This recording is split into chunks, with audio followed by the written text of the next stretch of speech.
ನಮಸ್ಕಾರ ವಿದ್ಯಾರ್ಥಿಗಳೇ, ನನ್ನ ಹೆಸರು ಶಿವಕುಮಾರ್ ಸೂರ್ಯವಂಶಿ. ಸಮಾಜಶಾಸ್ತ್ರ ಸೋಷಾಲಜಿ ನಾವು ಸ್ಟಡಿ ಮಾಡ್ತಾಯಿದ್ದೀವಿ. ಕಳೆದ 13 ಅಧ್ಯಾಯಗಳಲ್ಲಿ, ಅಂದರೆ ಇಲ್ಲಿವರೆಗೆ ನಾವು 13 ಅಧ್ಯಾಯಗಳನ್ನು ಮುಗಿಸಿ ಇವಾಗ ನಾವು 14ನೇ ಅಧ್ಯಾಯಕ್ಕೆ ಬಂದಿದ್ದೇವೆ. 14ನೇ ಅಧ್ಯಾಯದ ಹೆಸರು ಬಂದು ಭಾರತದ ಜಲ ಸಂಪನ್ಮೂಲಗಳು ಅಥವಾ ಭಾರತದ ಜಲ ಸಂಪನ್ಮೂಲಗಳು ಅಂತಲೇ ಪಾಠದ ಹೆಸರಾಗಿದೆ.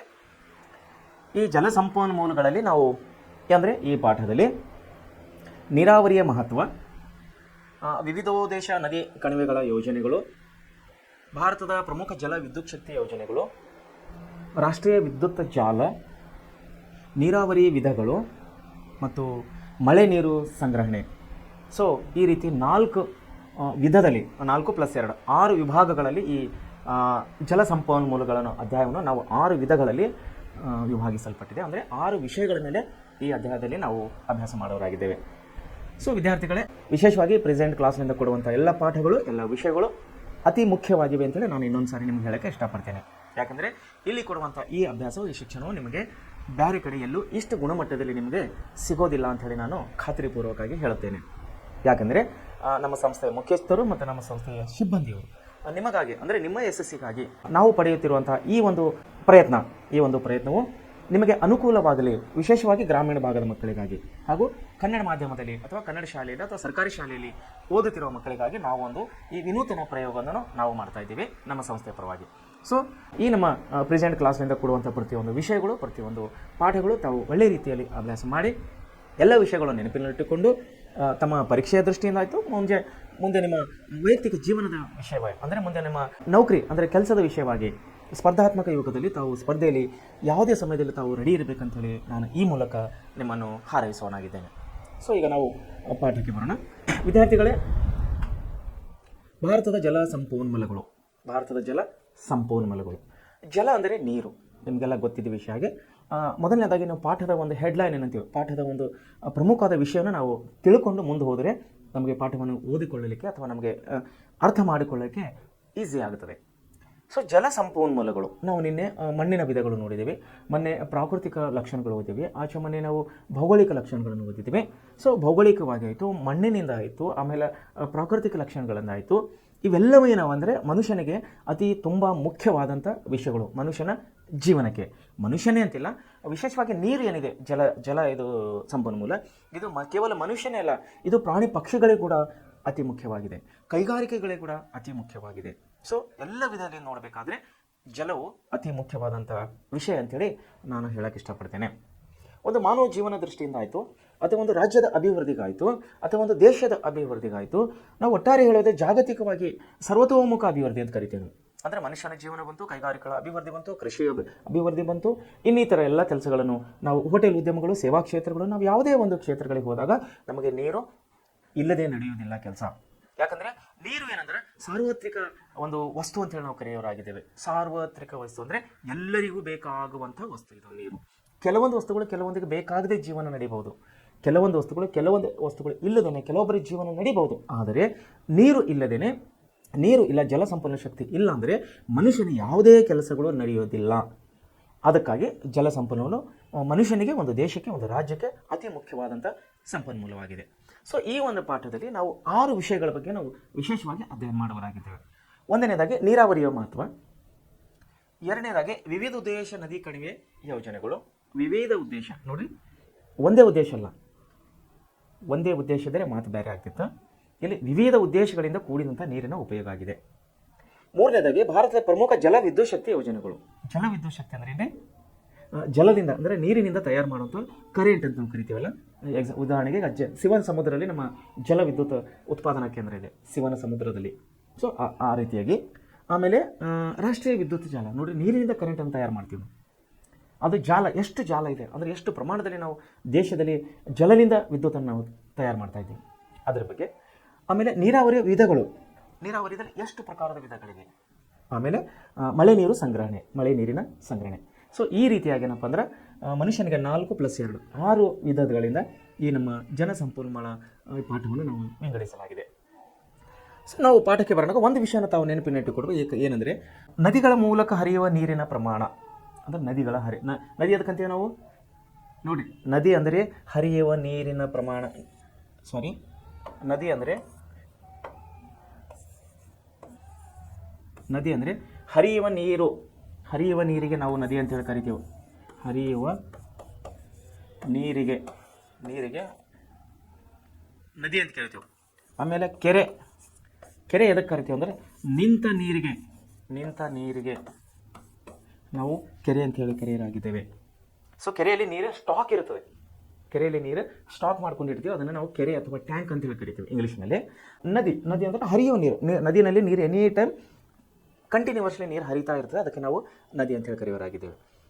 ಸೊ ಯಾಕಂದರೆ ನದಿಯಲ್ಲಿ ನೀರು ನಿಂತ್ಕೊಳ್ಳೋದಿಲ್ಲ, ಮೂವ್ ಆಗ್ತಾ ಇರ್ತದೆ. ಕೆರೆಯಲ್ಲಿ ನೀರು ಮೂವ್ ಆಗೋದಿಲ್ಲ, ನಿಂತ್ಕೊಂಡಿರ್ತದೆ, ಅದಕ್ಕೆ ಕೆರೆ ಅಂತ ಕರಿತೀವಿ, ಇದಕ್ಕೆ ನದಿ ಅಂತ ಕರಿತೀವಿ. ಸೊ ನೀರು ಒಂದು ಪ್ರಮುಖವಾದಂಥ ನೈಸರ್ಗಿಕ ಸಂಪನ್ಮೂಲವಾಗಿದೆ. ನೈಸರ್ಗಿಕ ಸಂಪನ್ಮೂಲ ವಿಷಯದ ಬಗ್ಗೆ ನಾನು ಮೊನ್ನೆ ನಿಮಗೆ ಸವಿಸ್ತಾರವಾಗಿ ಹೇಳಿದೆ. ನೈಸರ್ಗಿಕ ಅಂದರೆ ಇದೆ ನಿಸರ್ಗದಲ್ಲಿ ಸಿಗುವಂಥ ವಸ್ತು. ನಿಸರ್ಗದಲ್ಲಿ ಸಿಗುವಂಥ ವಸ್ತು, ಇದನ್ನು ನಾವು ನೈಸರ್ಗಿಕ ಸಂಪನ್ಮೂಲ ಅಂತೇಳಿ ಕರೆಯೋರಾಗಿದ್ದೇವೆ. ಸೊ ಈ ನೈಸರ್ಗಿಕ ಸಂಪನ್ಮೂಲ ಏನಿದೆಯಲ್ಲ, ಇದು ಒಂದು ಫ್ರೀಯಾಗಿ ಸಿಗುತ್ತೆ ಅಂತ ಹೇಳ್ಕೊತೀನಿ ನಾನು. ಯಾಕಂದರೆ ಇದು ಗಾಡ್ ಗಿಫ್ಟ್, ಇದು ದೇವರ ಕಾಣಿಕೆ. ಇದು ನೀರು ಎಲ್ಲಿಂದ ಸಿಗ್ತದೆ? ನಮ್ಗೆ ಮಳೆ ಬರಬೇಕು. ಮಳೆ ಬಂದಾಗ ಮಾತ್ರ ಮನುಷ್ಯನಿಗೆ ನೀರು ಸಿಗ್ತದೆ. ಮಳೆ ಹೇಗೆ ಬರ್ತದೆ ಗೊತ್ತಿಲ್ಲ, ಯಾಕೆ? ದೇವರ ಸೃಷ್ಟಿ, ಅದು ಆಕಾಶದಿಂದ ಬರಬೇಕು. ಅದಕ್ಕೆ ವಾಯುಮಂಡಲ, ಜಲಮಂಡಲ, ಅದು ವಾಯುಭಾರ ಕುಸಿತ ಆಗಬೇಕು, ಮೋಡಗಳು ಆಗಬೇಕು, ಮೋಡಗಳು ಗಾಳಿ ಹೋಗಿ ಮೋಡಕ್ಕೆ ಹತ್ತಬೇಕು, ಅದು ಮೋಡ ಕರಗಬೇಕು, ಆಮೇಲೆ ಮಳೆ ಬರಬೇಕು. ಪ್ರಾಸೆಸ್ ಇದೆ, ಅದಕ್ಕೆ ಬೇರೆ ಬೇರೆ ಪ್ರಾಸೆಸ್ ಇದೆ. ಸೊ ಇದು ಗಾಡ್ ಗಿಫ್ಟ್. ಇದು ಕೆಲವೊಂದು ಪ್ರದೇಶಗಳು ಮರುಭೂಮಿಲಿಂದ ಕೂಡಿವೆ. ಉದಾಹರಣೆಗೆ ನಾವು ಗಲ್ಫ್ ಕಂಟ್ರಿಗೆ ಹೋದಾಗ, ಅಂದರೆ ಅರಬ್ ದೇಶಗಳಿಗೆ ಹೋದಾಗ ಕೆಲವೊಂದು ಪ್ರದೇಶಗಳಲ್ಲಿ ಮಳೆನೇ ಇರೋದಿಲ್ಲ, ನೀರೇ ಇಲ್ಲ, ಅವ್ರಿಗೆ ಕುಡಿಯೋಕ್ಕೆ ನೀರಿಲ್ಲ. ಉದಾಹರಣೆಗೆ ದುಬೈ, ಶಾರ್ಜಾ, ಕುವೈಟ್, ಮುಸ್ಲಿಂ ಕಂಟ್ರಿಗಳು, ಒಂದು 4-5 ಕಂಟ್ರಿಗಳು, ಅಲ್ಲಿ ನೀರೇ ಇರೋದಿಲ್ಲ. ಯಾಕಂದರೆ ಅಲ್ಲಿ ಪೆಟ್ರೋಲ್ ಜಾಸ್ತಿ ಸಿಗುತ್ತೆ. ಅಲ್ಲಿ ಉಸುಕು ಮರುಭೂಮಿಯಿಂದ ಕುಂತಿದ್ದಕ್ಕಾಗಿ, ಉಸುಕಿನಿಂದ ಕೂಡಿದ ಮರುಭೂಮಿ ಆಗಿದ್ದಕ್ಕಾಗಿ ಅಲ್ಲಿ ಮಳೆ ಬೆಳೆಯೋದಿಲ್ಲ. ಅಂದರೆ ಗಿಡ ಗಂಟೆಗಳಿಲ್ಲ, ಅಂದರೆ ಫಾರೆಸ್ಟ್ ಇಲ್ಲ, ಅಲ್ಲಿ ಅರಣ್ಯ ಇಲ್ಲ. ಅಲ್ಲಿ ಅರಣ್ಯ ಇಲ್ಲ ಅಂದರೆ ಮಳೆ ಇಲ್ಲ, ಮಳೆ ಇಲ್ಲ ಅಂದರೆ ಅಲ್ಲಿ ನೀರಿಲ್ಲ. ಸೊ ನಮ್ಮ ದೇಶಕ್ಕೆ ನಾವು ಬಂದಾಗ ಕರಾವಳಿ ತೀರ, ಸಮುದ್ರದ ಕರಾವಳಿ ತೀರದಲ್ಲಿ ನಮ್ಮ ದೇಶದ ಒಟ್ಟು ಭೂಭಾಗದಲ್ಲಿ 3 ಭಾಗ ನೀರಿನಿಂದ ಕೂಡಿದೆ, 1 ಭಾಗ ಮೇಲೆ ಮಾತ್ರ ಭೂಮಿಯಿಂದ ಕೂಡಿದೆ, ಭೂಭಾಗ ಕೂಡಿದೆ. 3 ಭಾಗ ನಾವು ನೀರಿನಿಂದ ಜಲಾವೃತವಾಗಿದೆ. ಒಂದು ಕಡೆ ಬಂಗಾಳ ಕೊಲ್ಲಿ, ಎರಡನೇ ಕಡೆ ಅರಬ್ಬಿ ಸಮುದ್ರ, ಇನ್ನೊಂದು ಕಡೆ ಹಿಂದೂ ಮಹಾಸಾಗರ. ಸೊ 3 ಸಮುದ್ರಗಳಿಂದ ಕೂಡಿದ್ದಕ್ಕಾಗಿ ನಮಗೆ ನೀರಿನ ಕೊರತೆ ಇಲ್ಲ ನಮ್ಮ ದೇಶಕ್ಕೆ, ಭಾರತಕ್ಕೆ. ಸೊ ಜಲಸಂಪನ್ಮೂಲ ಇದು ನೀರು ನೋಡಿ, ಸಮುದ್ರದಲ್ಲಿ ಯಾರಾದರೂ ಕೊಡಲಿಂದ ಒಯ್ದ ನೀರು ನಾವು ಸ್ಟಾಕ್ ಮಾಡಿದ್ದೀವ? ವಾಟರ್ ಟ್ಯಾಂಕ್ಲಿಂದ ಒಯ್ದ ನೀರು ಸ್ಟಾಕ್ ಮಾಡಿದ್ದೀವ? ಇಲ್ಲ. ಸಮುದ್ರ, ನದಿಗಳು ಹರ್ಕೊಂಡು, ನದಿಯಾಗ ನಾವು ಹಾಕಿದ್ದೀವ ನೀರು? ಇಲ್ಲ. ನದಿಗಳಿಂದ ಬಂತು ನೀರು, ಹಳ್ಳ ಕೊಳ್ಳಲಿಂದ ಬಂತು. ಹಳ್ಳ ಕೊಳ್ಳಗಳು ಹರ್ಕೊಂಡು ಹೋಗಿ ಮುಂದೆ ನದಿ ಆಗ್ತದೆ, ದೊಡ್ಡ ನದಿ ಆಗ್ತದೆ. ಹಳ್ಳ ಕೊಳ್ಳದಾಗ ನಾವು ನೀರು ಒಯ್ದು ಹಾಕಿದ್ದೀವ? ನೀವು ನೀರು ಒಯ್ದು ಹಾಕಿದ್ದೀರಾ? ಇಲ್ಲ. ಎಲ್ಲಿಂದ ಬಂತು ಗೊತ್ತಿಲ್ಲ. ಮಳೆ ಎಲ್ಲಿಂದ ಬಂತು? ಆಕಾಶದಿಂದ ಮಳೆ ಬರಬೇಕಂದ್ರೆ ಮನುಷ್ಯನಿಗೆ ಬೇಕಾದಾಗ ಬರ್ತದೆ? ಬರೋದಿಲ್ಲ. ಅದು ಅವನ ಕೈಲಿದೆ. ಅದರ ಲಾಕ್ ಏನಿದೆಲ್ಲ ದೇವರ ಕೈಲಿದೆ. ಅವನು ಮಳೆಗಾಲ, ಚಳಿಗಾಲ, ಬೇಸಿಗೆಗಾಲ ಅಂತೇಳಿ 3 ನಾವು ಕಾಲಗಳ ವಿಂಗಡಣೆ ಮಾಡಿದ್ದೀವಿ. ಅದರಲ್ಲಿ ಮಳೆಗಾಲದಲ್ಲಿ ಮಾತ್ರ ನಮಗೆ ಬರೋದು. ಅದು ಮಳೆಗಾಲ ನಮಗೆ 4 ತಿಂಗಳ ಸಮಯ ಇದ್ದರೂ ಕೂಡ ಅದರಲ್ಲಿ ಹೇರಳವಾದ ನಮಗೆ ಮಳೆ ಸಿಗೋದು ಜೂನ್, ಜುಲೈ ಮತ್ತು ಆಗಸ್ಟ್. ಈ 3 ತಿಂಗಳಲ್ಲಿ ನಮಗೆ 60 to 70 ಅಥವಾ 50 to 60% ಮಳೆ, ನಮಗೆ 50ರಿಂದ 60% ಮಳೆ ನಮಗೆ ಈ 3 ತಿಂಗಳಲ್ಲಿ ಸಿಕ್ಕರೆ, ಕೊನೆಯ 1 ತಿಂಗಳು ಅಂದರೆ ಸೆಪ್ಟೆಂಬರ್, ಅಕ್ಟೋಬರ್ ಈ ತಿಂಗಳಲ್ಲಿ ನಮಗೆ ಕಡಿಮೆ ಪ್ರಮಾಣದ ಮಳೆಯನ್ನು ಸಿಗೋದಾಗಿದೆ. ಸೊ ಮಳೆ ಎಷ್ಟು ಜೋರಾಗಿ ಬರ್ತದೆ, ಎಷ್ಟು ತುಂಬ ಚೆನ್ನಾಗಿ ಮಳೆ ಬರ್ತದೆ, ಅಷ್ಟು ನೀರುಗಳನ್ನು ಹಳ್ಳ ಕೊಳ್ಳಗಳು ತುಂಬಿಕೊಂಡು, ನದಿಯಲ್ಲಿ ತುಂಬಿಕೊಂಡು ಸಮುದ್ರಕ್ಕೆ ಮುಟ್ತವೆ. ಸೊ ಇವೆಲ್ಲ ನೀರಿನ ಪ್ರವೇಶ. ಸೊ ಇದು ನೈಸರ್ಗಿಕವಾಗಿದೆ, ಅಂದರೆ ನಿಸರ್ಗದಲ್ಲಿ ಸಿಗುವಂಥದ್ದು. ಇದು ಫ್ರೀಯಾಗಿ ಸಿಗುವಂಥ ನೀರನ್ನು ಬಳಕೆಗೆ ನಾವು ದುಡ್ಡು ಖರ್ಚು ಮಾಡ್ತಾ ಇದ್ದೇವೆ. ಅಂದರೆ ನೀರನ್ನು ಫಿಲ್ಟ್ರೇಷನ್ ಸಲ ನಾವು ದುಡ್ಡು ಖರ್ಚು ಮಾಡ್ತಾ ಇದ್ದೇವೆ. ನೀರನ್ನು ಕೆನಲ್ ಕಟ್ಕೊಂಡು ಹೊಲಗಳಿಗೆ ನೀರು ಸಾಗಿಸ್ಲಿಕ್ಕೆ ನಾವು ದುಡ್ಡು ಖರ್ಚು ಮಾಡ್ತಾ ಇದ್ದೇವೆ. ಅದನ್ನು ನೀರನ್ನು ಉತ್ಪತ್ತಿ ಮಾಡೋಕ್ಕೆ, ನೀರನ್ನು ತಯಾರು ಮಾಡೋ ಸಲಕ್ಕೆ ನಾವು ಯಾವುದೇ ರೊಕ್ಕ ಹಾಕಿದ ನೀರು ಬರೋದಿಲ್ಲ, ಅದು ದೇವರ ಕಾಣಿಕೆ ಆಗಿದೆ. ಸೊ ಅದಕ್ಕೆ ಅದು ನೈಸರ್ಗಿಕ, ನಿಸರ್ಗದಲ್ಲಿ ಸಿಗುವಂಥ ವಸ್ತು ದಟ್ಕೊಂಡು ನಾವು ನೈಸರ್ಗಿಕ ಅಂತ ಹೇಳಿ ಕರೆಯೋರಾಗಿದ್ದೇವೆ. ನೀರು ಒಂದು ಪ್ರಮುಖ ನೈಸರ್ಗಿಕ ಸಂಪನ್ಮೂಲವಾಗಿದೆ. ಇದು ಮಾನವನ ಮೂಲ ಬೇಡಿಕೆ ಆಗಿದೆ. ನೋಡ್ರಿ, ಮಾನವನ ಮೂಲ ಬೇಡಿಕೆ ಆಗಿದೆ. ಮೂಲ ಅಂದರೆ ಬೇಸಿಕ್ ಅಂತ ಕರಿತೇವೆ ನಾವು. ಬೇಸಿಕ್ ಫೌಂಡೇಶನ್ ಅಂದರೆ ಬೇಸಿಕ್. ನೀರಿಲ್ಲ ಅಂತ ಮನುಷ್ಯ ಬದುಕಲಿಕ್ಕೆ ಸಾಧ್ಯನೇ ಇಲ್ಲ. 1 ತಾಸು ಇರ್ಬೋದು, 1 ತಾಸು ಇರ್ಲಿಕ್ಕೆ ಸಾಧ್ಯ ಇಲ್ಲ ಅನ್ಕೋತೀನಿ, ಇರ್ಬೋದು ಕೆಲವರು, ಅಥವಾ 1.5 ತಾಸು, ಮ್ಯಾಕ್ಸಿಮಮ್ 2 ತಾಸು ಉಪವಾಸ ಉಳಿದವರು, ಅದು ಕೂಡ ಫ್ರೂಟು, ಜ್ಯೂಸು, ಲಿಕ್ವಿಡ್ ಎಲ್ಲ ತೊಗೋತಿರ್ತಾರೆ, ಅವಾಗ ಮಾತ್ರ ಇರ್ತಾರೆ. ಸೊ ಮನುಷ್ಯನಿಗೆ ನೀರು ಅತಿ ಮುಖ್ಯವಾಗಿದೆ. ಇದು ಮಾನವ ಮೂಲ ಬೇಡಿಕೆ ಆಗಿದೆ, ಮೂಲ ಡಿಮ್ಯಾಂಡ್, ಮೇನ್ ಡಿಮ್ಯಾಂಡ್ ಇದೆ. ಇದು ನೀರು ಬೇಕೇ ಬೇಕು, ನೀರಿಲ್ಲದೆ ಜೀವನ ನಡೆಯೋದಿಲ್ಲ. ರಾಷ್ಟ್ರದ ಸಂಪತ್ತಾಗಿರುವುದು ನೋಡಿ, ದೇಶದ ಸಂಪತ್ತವಾಗಿದೆ. ನಾನು ಮುಂಚೆ ಹೇಳಿದಲ್ಲಿ ನಿಮಗೆ ಎಲ್ಲಿ ಜಲಶಕ್ತಿ, ಎಲ್ಲಿ ಜಲಸಂಪನ್ಮೂಲ ಹೇರಳವಾಗಿರುತ್ತದೆ, ಅಲ್ಲಿ ಕೃಷಿಯು ಹೇರಳವಾಗಿ ಬೆಳೆಯುತ್ತದೆ, ಕೈಗಾರಿಕೆಗಳು ಹೇರಳವಾಗಿ ಬೆಳೆಯುತ್ತವೆ. ಎಲ್ಲಿ ಕೃಷಿ ಮತ್ತು ಕೈಗಾರಿಕೆಗಳು ನಾವು ಹೇರಳವಾಗಿ ಕಾಣ್ತೀವೋ ಆ ದೇಶವು ಪ್ರಗತಿಯ ಪಥದಲ್ಲಿ ಇರುತ್ತದೆ. ಇದನ್ನು ನೀರಾವರಿ, ಜಲವಿದ್ಯುತ್ ಶಕ್ತಿ ಉತ್ಪಾದನೆ, ಕೈಗಾರಿಕೆ, ಗೃಹ ಬಳಕೆ, ಜಲ ಸಾರಿಗೆ, ಮೀನುಗಾರಿಕೆ, ಮನೋರಂಜನಾ ಉದ್ದೇಶಗಳಿಗಾಗಿ ಬಳಸಲಾಗುತ್ತದೆ. ನೋಡಿ, ನೀರು ಏನದು? ಇದು ರಾಷ್ಟ್ರೀಯ ಸಂಪತ್ತವಾಗಿದೆ. ನೀರೇನಾದ್ರೆ ಇದು ರಾಷ್ಟ್ರೀಯ ಸಂಪತ್ತವಾಗಿದೆ. ಇದನ್ನು ನಾವು ಯಾವುದಕ್ಕೆ ಬಳಸ್ತಾ ಇದ್ದೀವಿ? ಜಲವಿದ್ಯುತ್, ನೀರಿನಿಂದ ನಾವು ಕರೆಂಟನ್ನು ತಯಾರು ಮಾಡ್ತಾ ಇದ್ದೀವಿ. ಆಮೇಲೆ ಕೈಗಾರಿಕೆಗಳ ನೀರಿಲ್ಲದೇ ಕೈಗಾರಿಕೆ ನಡೆಯೋದಿಲ್ಲ. ಉದಾಹರಣೆಗಾಗಿ ಅದಕ್ಕೆ ಯಾಕೆ ಸರ್ ಕೈಗಾರಿಕಾ ನೀರಂತ? ಪ್ರತಿಯೊಂದು ಮಿಷನರಿಗೆ ನೀರು ಸಪ್ಲೈ ಇರುತ್ತದೆ. ಪ್ರೊಡಕ್ಷನ್ ಪ್ಲಾಂಟ್ನಲ್ಲಿ ತಾವು ಯಾವುದೇ ಫ್ಯಾಕ್ಟ್ರಿನಲ್ಲಿ ಹೋದಾಗ ಪ್ರತಿಯೊಂದು ಸಣ್ಣ ಮಿಷನ್ ಇದ್ರೂ ಕೂಡ ದೊಡ್ಡ ಬೃಹತ್ ಪ್ರಮಾಣದ ಕೈಗಾರಿಕೆ ಎದುರುಗಡೆ ನೀರು ಅವಶ್ಯಕತೆ ಇದೆ. ಉದಾಹರಣೆಗೆ ನಿಮಗೆ ಹೇಳಕ್ಕೆ ಇಷ್ಟಪಡ್ತೇನೆ ನಾನು, Jindal iron and ore steel company. Jindal iron and ore steel company ಎಲ್ಲಿದೆ? ಜಿಂದಾಲ್ ಕಬ್ಬಿಣ ಫ್ಯಾಕ್ಟ್ರಿ ಎಲ್ಲಿದೆ? ಬಳ್ಳಾರಿ ಜಿಲ್ಲೆ ಹೊಸಪೇಟೆನಲ್ಲಿದೆ. ಇವಾಗ ಹೊಸಪೇಟೆ ಅಂದರೆ ವಿಜಯನಗರ ಬೇರೆ ಜಿಲ್ಲೆ ಆಗಿದೆ. ಬಳ್ಳಾರಿ ಜಿಲ್ಲೆಗೆ ಇವಾಗ ಸಂಬಂಧಪಟ್ಟಿಲ್ಲ. ಹೊಸಪೇಟೆನೇ ಅಂದರೆ ವಿಜಯನಗರ ಅಂತ ಹೆಸರು ಚೇಂಜ್ ಮಾಡಿ ಈಗ ಅದಕ್ಕೆ ಒಂದು ಸಪ್ರೇಟ್ ಜಿಲ್ಲೆ ಮಾಡಿದ್ದಾರೆ.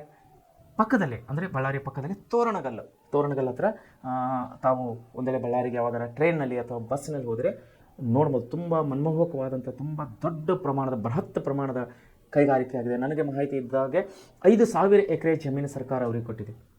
1 ಎಕರೆ ಇಲ್ಲ, 2 ಎಕರೆ ಇಲ್ಲ, 5,000 ಎಕರೆ ಜಮೀನು ಜಿಂದಾಲ್ ಕಂಪನಿಗೆ ಸರ್ಕಾರ ಕೊಟ್ಟಿದೆ ಕೈಗಾರಿಕೆ ಬಳಕೆಗಾಗಿ.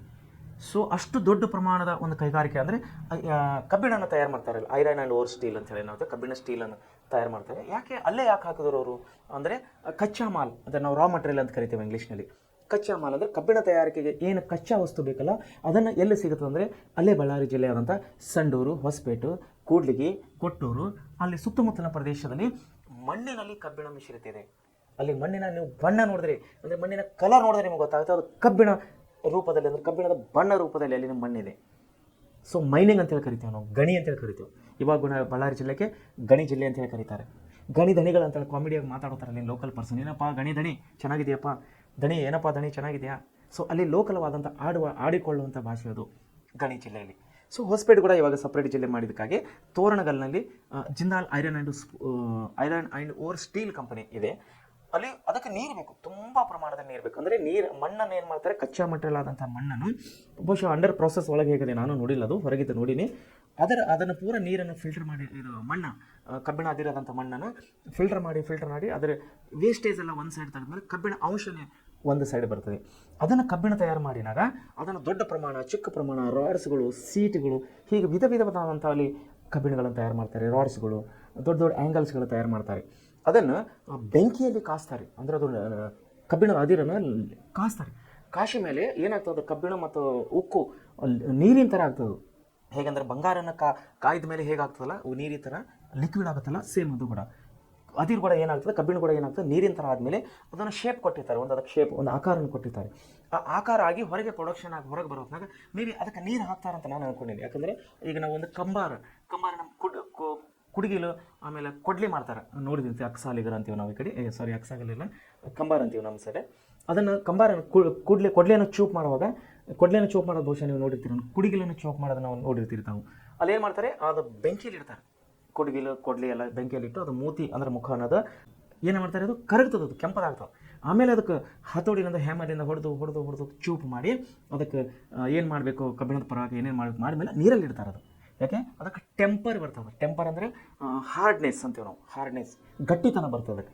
ಯಾವುದು ಕಬ್ಬಿಣದ ಅನ್ನೋದು ನೀರಿನಲ್ಲಿ ಕೆಂಪು ಮಾಡಿ ಅದಕ್ಕೆ ಕಾಸಿ ಬಡ್ದು ಅದನ್ನು ನೀರಿಗೆ ಕೊಟ್ಟಾಗ ಅದಕ್ಕೆ ಹಾರ್ಡ್ನೆಸ್ ಬರ್ತದೆ. ಅಂದರೆ ಈಗ ಕೊಡ್ಲಿ ಏನು ಮಾಡ್ತಾರೆ, ಗಿಡ ಕಡಿಲಕ್ಕೋಗ್ತಾರೆ, ಮರಗಳು ಕಡಿಲಕ್ಕೋಗ್ತಾರೆ, ಕಟ್ಟಿಗೆ ಕಡಿಬೇಕಂದ್ರೆ ಅದು ಗಟ್ಟಿ ಬೇಕಲ್ಲ. ಮತ್ತು ಕಬ್ಬಿಣಕ್ಕಿಂತ ಕಟ್ಟಿಗೆಗಿಂತ ಒಂದು ವೇಳೆ ಕೊಡ್ಲಿ ಗಟ್ಟಿ ಇಲ್ಲ ಅಂದರೆ ಏನಾಗ್ತದೆ, ಕೊಡ್ಲಿನ ಪೀಸ್ ಆಗ್ತದೆ. ಬಟ್ ಇಲ್ಲಿ ಬಳಸೋಕೆ ಅದಕ್ಕೆ ಕಟ್ಟಿಗೆ ಪೀಸ್ ಮಾಡೋಕ್ಕೆ ಬಳಸೋದು. ಸೊ ಅದಕ್ಕಾಗಿ ಅದನ್ನು ಬಿಸಿ ಮಾಡಿ ಅದಕ್ಕೆ ಬಡ್ದು ಮುಖ ಚೂಪ್ ಮಾಡಿ ನೀರಲ್ಲಿ ಕೊಟ್ಟು ಅದಕ್ಕೆ ಟೆಂಪ್ರೇಷನ್ ಕೊಟ್ಟ ಮೇಲೆ ಅದು ಗಟ್ಟಿ ಆದಮೇಲೆ ಮುಂದೆ ಹೊರಗೆ ಗಿಡ ಮರ ಅಥವಾ ಕಟ್ಟಿಗೆ ಕಡಿಲಿಕ್ಕೆ ಬಳಸ್ತಾರೆ. ಇದೆಲ್ಲ ನಿಮಗೆ ಗೊತ್ತಿದೆ. ಸೇಮ್ ಪ್ರಾಸೆಸ್ ದೊಡ್ಡ ಪ್ರಮಾಣದಲ್ಲಿ ಇರ್ಬೋದು ಕಬ್ಬಿಣ ಫ್ಯಾಕ್ಟ್ರಿಯಲ್ಲಿ. ಸೊ ಅಲ್ಲಿ ನೀರು ಎಲ್ಲಿಂದ ಕಳಿಸ್ತಾರೆ, ಅಷ್ಟು ದೊಡ್ಡ 5,000 ಎಕರೆ ಜಮೀನಿನಂತ ಪಸರಿಸಿಕೊಂಡಂಥ ಅಷ್ಟು ದೊಡ್ಡ ಫ್ಯಾಕ್ಟ್ರಿಗೆ ನೀರು ಎಲ್ಲಿಂದ ಕಳಿಸ್ತಾರೆ ಅಂದರೆ ತುಂಗಭದ್ರಾ ಡ್ಯಾಮ್, ಅಲ್ಲೇ ಹೊಸಪೇಟೆನಲ್ಲಿದೆ. ತುಂಗಭದ್ರಾ ಡ್ಯಾಮಿನಿಂದ ಒಂದು ಕೆನಲನ್ನೇ ಸಪ್ರೇಟಾಗಿ ಸರ್ಕಾರ ಅವರಿಗೆ ಕಟ್ಟಿಕೊಟ್ಟಿದೆ. ಬಹುಶಃ ಅದಕ್ಕೊಂದು ಬಿಲ್ ಇದೆ, ಚಾರ್ಜಸ್ ಇರುತ್ತೆ ಅಂದ್ಕೊಂಡು ನಾನು. ಸಣ್ಣ ಪ್ರಮಾಣದಲ್ಲಿ ಅಂದರೆ ಕಡಿಮೆ ಪ್ರಮಾಣದಲ್ಲಿ ಎಷ್ಟೋ ಇರ್ಬೋದು ನನಗೆ ಗೊತ್ತಿಲ್ಲ ಅಷ್ಟು. ನೀರಿನ ಏನು ಸಪ್ಲೈ ಕೊಟ್ಟಿದ್ದಾರಲ್ಲ, ನೀರಿನ ಅಲ್ಲಿಗೆ ಸಪ್ಲೈ ಕೊಟ್ಟಿದ್ದು ಅದಕ್ಕೂ ಒಂದು ಕೆನಲನ್ನೇ ಮಾಡಿಕೊಟ್ಟಿದ್ದಾರೆ. ಸೊ ನೀರಿಲ್ಲದೆ ನಾನು ಹೇಳೋ ಉದ್ದೇಶ ಅಂದರೆ ಯಾವುದೇ ಫ್ಯಾಕ್ಟ್ರಿ ಕೂಡ ನಡೆಯೋದಿಲ್ಲ, ಒಂದು ಕಂಬಾರಿಕೆಗಳು ಕೆಲಸ ಕೂಡ ನಡೆಯೋದಿಲ್ಲ. ಸೊ ಇಂಥ ಸಮಯದಲ್ಲಿ ಬೃಹತ್ತಾದ ಫ್ಯಾಕ್ಟ್ರಿ ಆಯಿತು, ಚಿಕ್ಕದಾದ ಫ್ಯಾಕ್ಟ್ರಿ ಆಯಿತು, ಒಂದು ಅಗ್ರಿಕಲ್ಚರ್, ಒಂದು ಸಣ್ಣ ವ್ಯವಸಾಯ, 1 ಎಕರೆ ಜಮೀನು, ಅರ್ಧ ಎಕರೆ ಜಮೀನು, ಒಂದು ತರಕಾರಿ ಬೆಳಿಬೇಕಂದ್ರೆ ಅದಕ್ಕೂ ಕೂಡ ನೀರು ಬೇಕು. ಸೊ ಹೀಗಾಗಿ ನೀರಿಲ್ಲದೆ ಮನುಷ್ಯನ ಜೀವನ ಏನು ಮಾಡೋಕ್ಕೆ ಸಾಧ್ಯ ಇಲ್ಲ. ಸೊ ಇದನ್ನು ಏನು ಹೇಳ್ತಾ ಇದ್ದಾರೆ, ಉತ್ಪಾದನೆ ಕೈಗಾರಿಕೆಗಳಿಗೆ, ಗೃಹ ಬಳಕೆಗೆ, ನೋಡಿ ಗೃಹ ಬಳಕೆ ಅಂದರೆ ಮನೆ ಬಳಕೆಗೆ ನೀರು ಬೇಕು. ಆಮೇಲೆ ಜಲ ಸಾರಿಗೆ ಗೊತ್ತಲ್ಲ, ಹಡಗುಗಳು ಎಲ್ಲಿ ನಡೀತಾವೆ? ಹಡಗುಗಳು ಎದ್ರ ಮೇಲೆ ನಡೀತಾವೆ ರೀ? ರಸ್ತೆ ಮೇಲೆ ನಡೀತಾವೆ? ಇಲ್ಲ, ನೀರು ಮೇಲೆ ನಡೀತಾವೆ. ಸೊ ಅದು ನೀರು ಮೇಲೆ ನಡಿಬೇಕಂದ್ರೆ ಅದಕ್ಕೆ ಎಷ್ಟು ಸಪೋರ್ಟೆಡ್ ವಾಟರ್ ಬೇಕು, ಎಷ್ಟು ಸಪೋರ್ಟೆಡ್ ನೀರು ಬೇಕು, ಅಷ್ಟು ನೀರಿದ್ದಾಗ ಮಾತ್ರ ಅದು ಹಡಗು ನೀರಿನಲ್ಲಿ ನಡೀತದೆ. ಸೊ ಜಲ ಸಾರಿಗೆ ಅಂತ ಕರಿತೇವೆ ನಾವು. ಆಮೇಲೆ ಮೀನುಗಾರಿಕೆ, ಮೀನುಗಳೆಲ್ಲ ಸಿಗ್ತಾವೆ ರೀ? ನೀರಾಗಿ ಸಿಗ್ತಾವೆ. ಆಮೇಲೆ ಮನೋರಂಜನಾ ಉದ್ದೇಶಕ್ಕಾಗಿ ನೋಡಿ ಕಾರಂಜಿಗಳು ಇವಾಗ ಏನಾಗಿದೆ, ಈ ಕಡೆ ಸಾರ್ವಜನಿಕ ಉದ್ಯಾನವನಗಳು ತುಂಬ ಪ್ರಮಾಣದಲ್ಲಿ ಬೆಳೀತಾ ಇದೆ. ಗಾರ್ಡನ್ಗಳು, ಪ್ರತಿಯೊಂದು ಗಾರ್ಡನಲ್ಲಿ ಆಲ್ಮೋಸ್ಟ್ ಈಗ ಏನು ಮಾಡ್ತಾ ಇದ್ದಾರೆ, ನೀರಿನ ಕಾರಂಜಿಯನ್ನು ಕುಂದಿರ್ಸ್ತಾ ಇದ್ದಾರೆ ಮನೋರಂಜನೆಗಾಗಿ. ಅದು ಒಂದು ಮೋಟ್ರ್ ಕುಡಿಸಿ ನೀರು, ಅದೇ ನೀರು ಮೇಲೆ ಹೋಗುತ್ತೆ, ಕಾರಂಜಿ ಟೈಪ್ ಅಂತ ಮತ್ತೆ ಕೆಳಗೆ, ಅದೇ ನೀರು ಕೆಳಗೆ ಬರುತ್ತೆ, ಅದನ್ನೇ ಸ್ಪೀಡಾಗಿ ತಿರುಗ್ತಾ ಇರ್ತದೆ. ಸೊ ಇದನ್ನು ಮನೋರಂಜನೆ ಕಾರ್ಯಗಳು ಕೂಡ ನೀರು ಬೇಕು.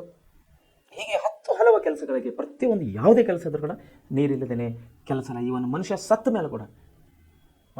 ಮೇಲೆ ಕೂಡ ಒಂದು ಹನಿ ನೀರು ಅವನ ಬಾಯಿಗಂತೂ ಹೋಗೋದಿಲ್ಲ, ಹೊಟ್ಟೆಗೆ ಹೋಗೋದಿಲ್ಲ, ಒಂದು ಹನಿ ನೀರು ಹಾಕಿ ಮಣ್ಣು ಮಾಡ್ತಾರೆ.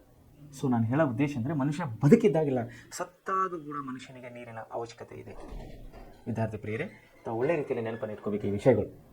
ನೋಡಿರಿ, ಸತತವಾಗಿ ಹೆಚ್ಚುತ್ತಿರುವ ಜನಸಂಖ್ಯೆ, ನೋಡಿ ಸತತವಾಗಿ ಹೆಚ್ಚುತ್ತಿರುವ ಜನಸಂಖ್ಯೆ ಏನಾಗ್ತದೆ ರೀ, ಡೇ ಬೈ ಡೇ ಇನ್ಕ್ರೀಸ್ ಆಗ್ತಾ ಇದೆ. ಜನಸಂಖ್ಯೆ ದಿನದಿಂದ ದಿನಕ್ಕೆ ಜನಸಂಖ್ಯೆ ಬೆಳೀತಾ ಇರೋದು, ರಾಜ್ಯ ಮಟ್ಟದಲ್ಲಾಗ್ಬೋದು, ದೇಶದ ಮಟ್ಟದಲ್ಲಾಗ್ಬೋದು, ಅಥವಾ ಜಾಗತಿಕ ಮಟ್ಟದಲ್ಲಾಗ್ಬೋದು. ಜನಸಂಖ್ಯೆ ಡೇ ಬೈ ಡೇ ಇಲ್ಲಿ ಹೆಚ್ಚಾಗಿ ಬೆಳೀತಾ ಇದೆ. ಜನಸಂಖ್ಯೆ ಅಗತ್ಯತೆಗಳು ನೋಡಿ ಹೇಗೆ ಜನಸಂಖ್ಯೆನ ಬೆಳೀತಾ ಇದೆ, ಮನುಷ್ಯನ ಅಗತ್ಯತೆ ಕೂಡ ಜಾಸ್ತಿ ಆಗ್ತಾ ಇದೆ. ಮನುಷ್ಯನ ಅಗತ್ಯತೆ, ನೀರಿನ ಬಳಕೆ ಇಲ್ಲಿ ಜಾಸ್ತಿ ಆಗ್ತಾ ಇದೆ. ಆಮೇಲೆ ರಾಷ್ಟ್ರದ ನೈಸರ್ಗಿಕ ಸಂಪತ್ತಿನ ನ್ಯಾಯಸಮ್ಮತ ಬಳಕೆ, ಇವುಗಳ ದೃಷ್ಟಿಯಿಂದ ಜಲ ಸಂಪತ್ತಿನ ಅಭಿವೃದ್ಧಿಯು ಅವಶ್ಯಕವಾಗಿದೆ. ಅಂದರೆ ನೀರು ಎಷ್ಟು ಅವಶ್ಯಕತೆ ಇದೆ ಮನುಷ್ಯನಿಗೆ ಅನ್ನೋದಿಲ್ಲಿ ತೋರಿಸ್ಕೊಡ್ತಾ ಇದ್ದಾರೆ. ಭೂಮಿಯ ಮೇಲಿನ ನೀರಿನ ಮೂಲಗಳೆಂದರೆ, ನೋಡಿ ನಮಗೆ ಭೂಮಿ ಮೇಲೆ, ಈಗ ನಾವು ಎಲ್ಲಿ ವಾಸ ಮಾಡ್ತಾ ಇದ್ದೀವಿ, ನಾವು ಭೂಮಿ ಮೇಲೆ ವಾಸ ಮಾಡ್ತಾ ಇದ್ದೀವಿ, ಭೂಮಿ ಮೇಲೆ ಜೀವನ ಸಾಗಿಸ್ತಾ ಇದ್ದೀವಿ. ಸೊ ಇಲ್ಲಿ ಭೂಮಿ ಮೇಲೆ ನೀರಿನ ಮೂಲಗಳೆಂದರೆ ನದಿಗಳು, ಆಮೇಲೆ ಸರೋವರಗಳು. ಅಂತರ್ಜಲದ ನೀರಿನ ಮೂಲಗಳೆಂದರೆ ಬಾವಿಗಳು, ಚಿಲುಮೆಗಳು. ಆಮೇಲೆ ಇವುಗಳಲ್ಲಿ ನೀರಿನ ಲಭ್ಯತೆಯು ಪ್ರದೇಶದಿಂದ ಪ್ರದೇಶಕ್ಕೆ, ಕಾಲದಿಂದ ಕಾಲಕ್ಕೆ ವ್ಯತ್ಯಾಸ ಹೊಂದುತ್ತಾ ಇದೆ. ಇಲ್ಲೇನಾಗ್ತದೆ ನೋಡಿರಿ, ಅಂತರ್ಜಲ ಏನಾಗ್ತದೆ ರೀ, ನೀರಿನಿಂದ ಏನಾಗ್ತದೆ, ನೀರಿನ ಮೂಲಗಳ ನದಿಗಳು ಏನಾಗ್ತದೆ, ನದಿಗಳಿಂದ, ಸರೋವರಗಳಿಂದ ಅಂತರ್ಜಲ ನೀರಿನ ಮೂಲಗಳು ನಾವು ಯಾವ್ಯಾವ ತಪ್ಪಿದೆ, ಬಾವಿಲಿಂದ, ಕೊಳವೆ ಬಾವಿಲಿಂದ, ಬೋರ್ವೆಲ್ ಮುಖಾಂತರವಾಗಿ, ಚಿಲುಮೆ ಮುಖಾಂತರವಾಗಿ ನಾವು ನೀರಿನ ಉಪಯೋಗವನ್ನು ಮಾಡ್ಕೋತಾ ಇದ್ದೇವೆ.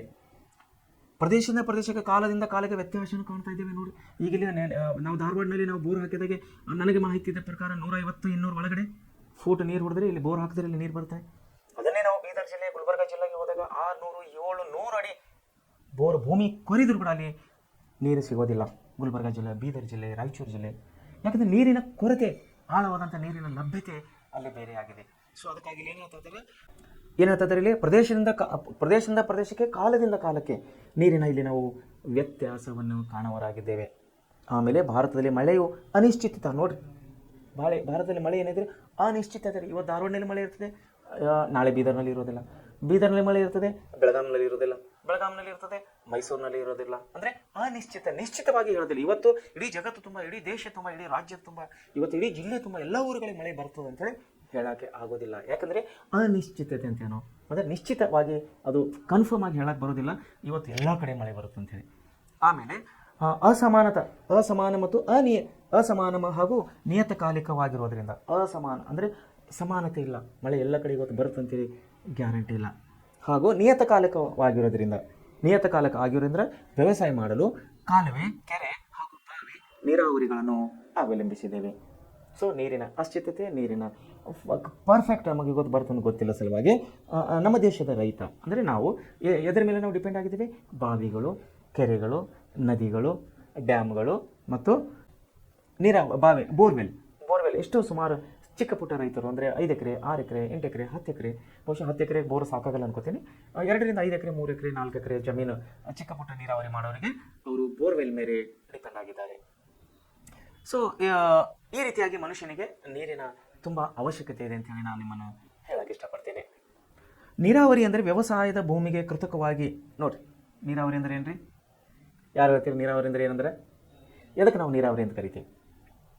ಕೇಳ್ರಿ, ನೀರಾವರಿ ಅಂದರೆ ವ್ಯವಸಾಯದ ಭೂಮಿಗೆ ಕೃತಕವಾಗಿ ಕಾಲುವೆ. ಕೃತಕವಾಗಿ ಅಂದರೆ ಮನುಷ್ಯನು ಮಾಡಿದ ಕಾರ್ಯ, ಅಂದರೆ ಮನುಷ್ಯನು ಸೃಷ್ಟಿ ಮಾಡಿದಂಥ ಒಂದು ವಸ್ತು, ಒಂದು ಸಾಧನ ಅಂಥೇಳಿ ನಾವು ಹೇಳ್ಬೋದು. ಕೆನಾಲ್ಗಳು ಯಾರು ತಯಾರು ಮಾಡ್ತಾರೆ? ನಮ್ಮ ಇಂಜಿನಿಯರ್ಸ್, ನಮ್ಮ ಲೇಬರ್ಸ್ ಮಾಡ್ತಾರೆ, ಹೌದಲ್ಲ? ದುಡ್ಡು ಖರ್ಚು ಸರ್ಕಾರ ಮಾಡ್ಬೋದು, ಕೆಲಸ ಮಾಡೋರು ಯಾರು? ಕಾರ್ಮಿಕರು ಹಾಗೂ ನಮ್ಮ ಇಂಜಿನಿಯರ್ಸ್ಗಳು ಒಂದು ಪ್ಲ್ಯಾನ್ ಇಟ್ಕೊಂಡು ಆ ನೀರು ಎಲ್ಲಿಗೆ ಹರಿಸಬೇಕು, ಹೇಗೆ ಹರಿತದೆ ಅನ್ನೋದೆಲ್ಲ ಅವರು ಜಡ್ಜ್ಮೆಂಟ್ ಮಾಡ್ತಾರೆ. ಅಂದರೆ ಕೃತಕವಾಗಿ ನಿರ್ಮಿಸ್ತಾರೆ ಅಂತ ನಾನು ಹೇಳೋ ಉದ್ದೇಶ ಆಗಿದೆ.